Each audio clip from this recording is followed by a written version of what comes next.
અઢી માસ અગાઉ દાખલ થયેલા ઘરફોડ ચોરીના ગુનામાં સંડોવાયેલા બે આરોપીઓને ઘરફોડમાં ગયેલા ₹6,11,801ની મત્તાના સોના ચાંદીના દાગીના સાથે પકડી પાડી વણ શોધાયેલ ઘરફોડ ચોરીનો ગુનો શોધી કાઢતી Sachin GIDC police commissioner Surat શહેર, સંયુક્ત પોલીસ કમિશનર સેક્ટર 2, નાયબ પોલીસ કમિશનર ઝોન 6, મદદનીશ પોલીસ કમિશનર આઈ ડિવિઝન નાઓ તરફથી વણ શોધાયેલા ગુનાઓ શોધી કાઢવા તેમજ નાસ્તા ફરતા આરોપીઓને પકડી પાડવા માટે આપેલ સૂચનાને આધારે police inspector J R. Chaudhari, second police inspector B Parmar ના માર્ગદર્શન હેઠળ Sachin GIDC police station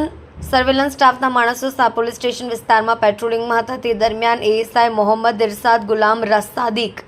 assistant head constable Ajaykumar Samuhbhai તેમજ assistant head constable Arjanbhai Jeshabhai નાઓને ટેકનિકલ વર્કઆઉટ તેમજ સંયુક્ત બાતમી હકીકતને આધારે અત્રેના પોલીસ સ્ટેશનમાં અઢી માસ અગાઉ થયેલ ઘરફોડ ચોરીના ગુનામાં સંડોવાયેલ બે આરોપીઓ નામે રાજેશ ઉર્ફે કલ્લુ બુદ્ધિરામ યાદવ, ઉંમર 42, રહેવાસી શિવનગર, લાલજીની ચાલ, સચિન જીઆઈડીસી સુરત, મૂળ ગામ અમરાવતી ચૌરાહા, થાના વિંધ્યાચલ, જિલ્લો મિર્ઝાપુર, ઉત્તર પ્રદેશ.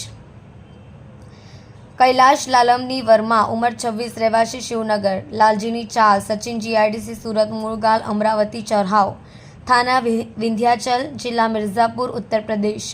તથા